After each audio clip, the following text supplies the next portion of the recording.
Buenas chicos, en este primer vídeo vamos a continuar viendo las biomoléculas orgánicas y vamos a empezar con las proteínas, que es el tercer grupo que vamos a ver.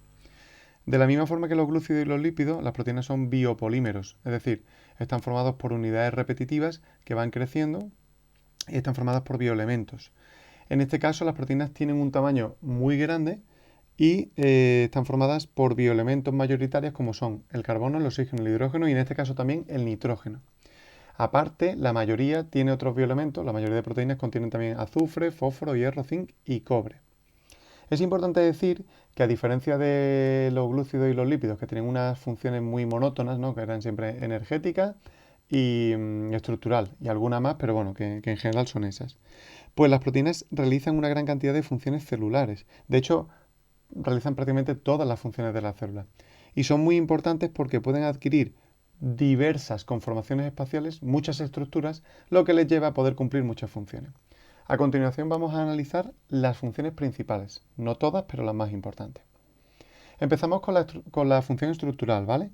Ya que muchas proteínas confieren una gran resistencia y fuerza a los tejidos que forman el cuerpo, principalmente la piel, ya que una de las proteínas mayoritarias que aparece en la piel es el colágeno, que le da mucha estructura y resistencia, así como también este colágeno aparece en huesos y tendones, realizando la misma función. Otro ejemplo de proteína estructural es la que aparece en el pelo, en las uñas e incluso en las plumas de las aves, que es el alfa-queratina. A diferencia de los glúcidos y lípidos, las proteínas no tienen una función principalmente energética, pero sí es verdad que hay excepciones en las cuales los componentes que forman las proteínas, que se llaman aminoácidos, sí que sirven de sustrato energético para obtener energía. Y aquí os pongo un par de ejemplos. Uno de ellos es la proteína que aparece en la clara de huevo, la ovoalbúmina, que sirve de sustrato energético para que se pueda desarrollar el embrión de pollo dentro del huevo. Y también está la caseína, que es la proteína mayoritaria de la leche, que constituye pues un almacén de aminoácidos dispuestos para ser utilizados para la obtención de energía. La siguiente función que vamos a ver es la regulación de funciones del organismo. Y es que algunas hormonas, no todas, recordando que hormona es una molécula química que se libera en la sangre y que produce un efecto en otro punto de donde se libera, pues algunas de estas hormonas son proteínas. Y dos ejemplos típicos son la insulina y el glucagón, que son hormonas que regulan la concentración de glucosa en sangre. La insulina se libera cuando la glucosa es muy alta para que baje ese nivel de glucosa en sangre y el glucagón hace justo lo contrario, se libera cuando la glucosa es baja en sangre y hay que aumentarse ese nivel. También algunos neurotransmisores, es decir, moléculas que utilizan las neuronas para comunicarse entre ellas, son proteínas. Un ejemplo son las endorfinas. La siguiente función también de las proteínas es muy importante y es la que se conoce como función catalizadora. Esta función la llevan a cabo proteínas que se conocen como enzimas, con Z, que participan en el control de las reacciones químicas. Es decir, cualquier reacción química que se dé dentro de la célula o dentro del organismo está controlado siempre por un catalizador que se conoce como enzima.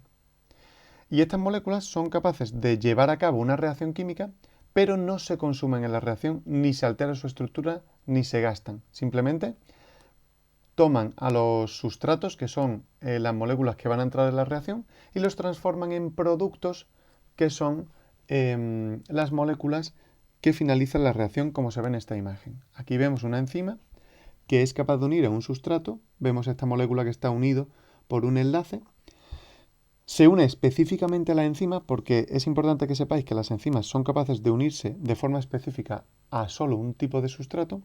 Entonces, como tiene una forma complementaria, se une a dicho sustrato y permite que se dé la reacción química, que en este caso es la ruptura de un enlace, quedando finalmente dos productos por separado que son diferentes a el sustrato que entró en esta reacción química.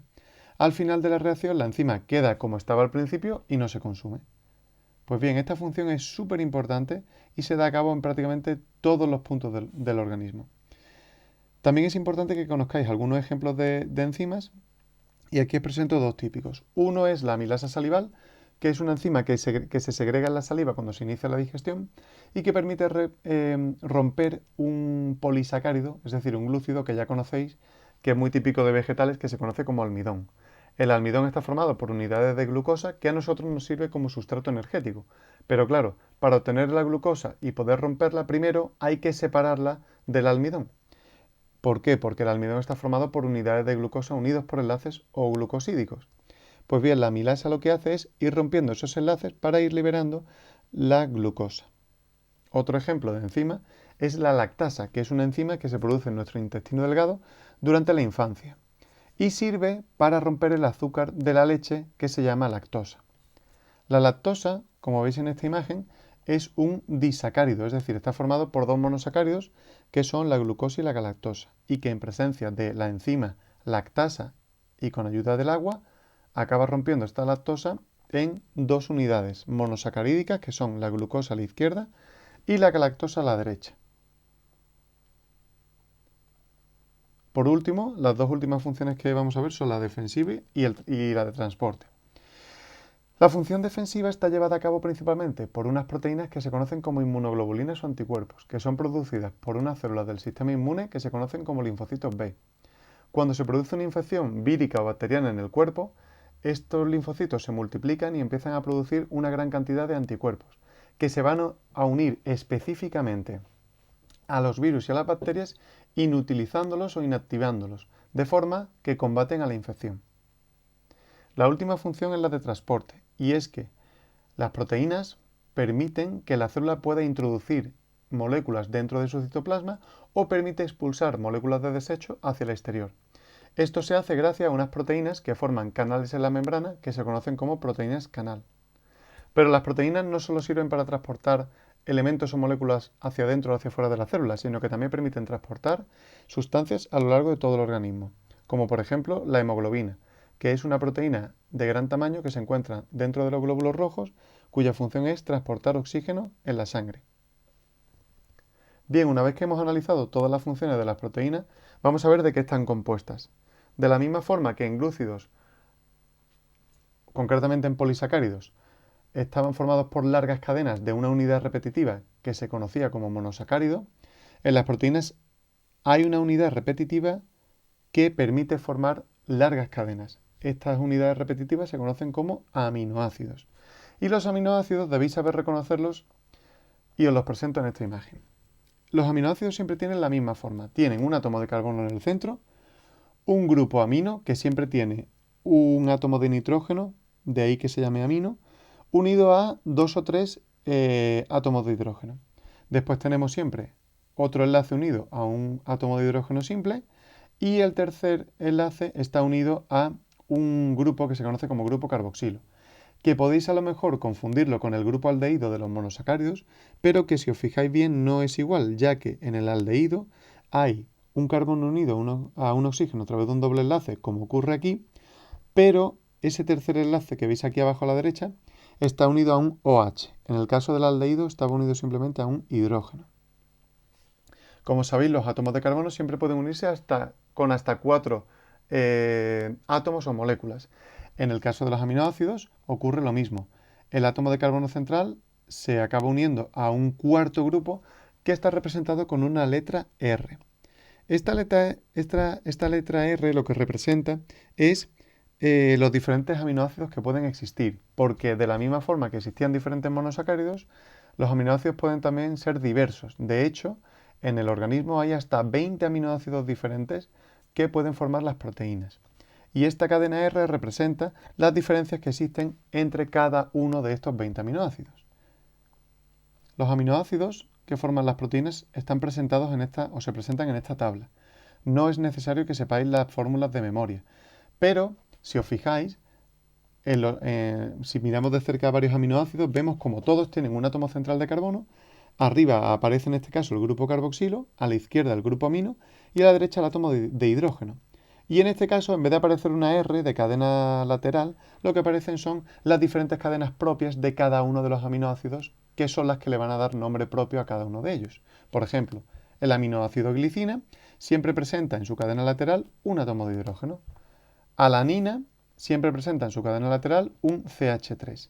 y así sucesivamente. Si miráis todos los aminoácidos, hay una parte que es la que está de blanco, que es común, independientemente del aminoácido que sea, pero después está la cadena lateral, que es la que le da identidad a cada uno de estos aminoácidos. Así tenemos pues los aminoácidos como la leucina, la isoleucina, la metionina, la fenilalanina, la tirosina, el triptófano y así hasta un total de 20. Pero claro, la pregunta que hay que hacerse ahora es si los aminoácidos forman proteínas, deben estar unidos de alguna forma. Y sí, hay un enlace característico que permite unir a los aminoácidos para formar proteínas. Este enlace se conoce como enlace peptídico, ya que a las proteínas también se les conocen como polipéptidos. Este enlace peptídico es el que permite unir diferentes aminoácidos para ir construyendo las diferentes proteínas. En esta imagen se observan dos aminoácidos separados por esta suma.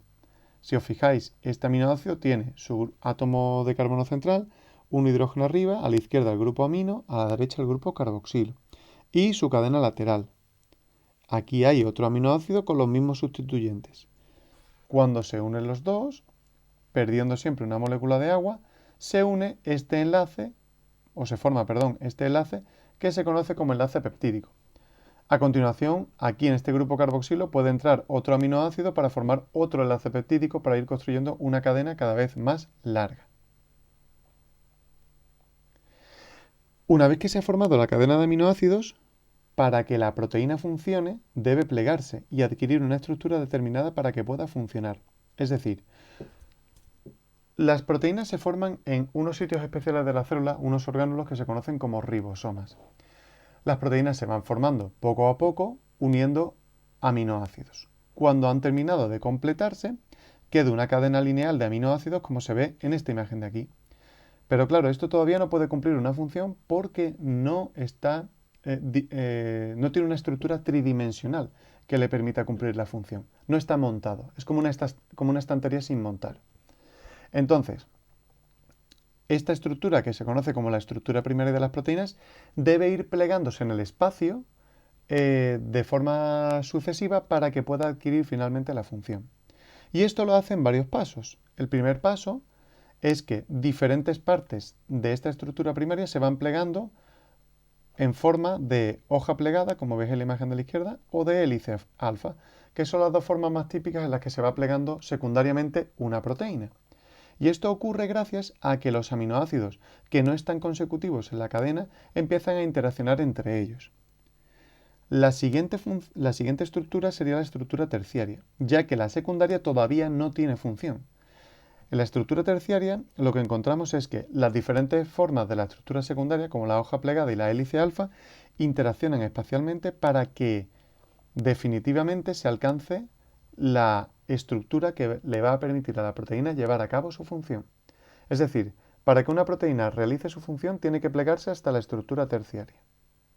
Lo que ocurre es que hay proteínas, o mejor dicho, complejos proteicos, que están formados por más de una proteína. Y para esos casos en los que existen los complejos proteicos, o se forman los complejos proteicos, existe una estructura extra que es la estructura cuaternaria, que no es más que un complejo proteico que está formado por varias proteínas diferentes que se han unido. Un ejemplo de ello es la hemoglobina que hemos comentado anteriormente que transporta oxígeno en la sangre.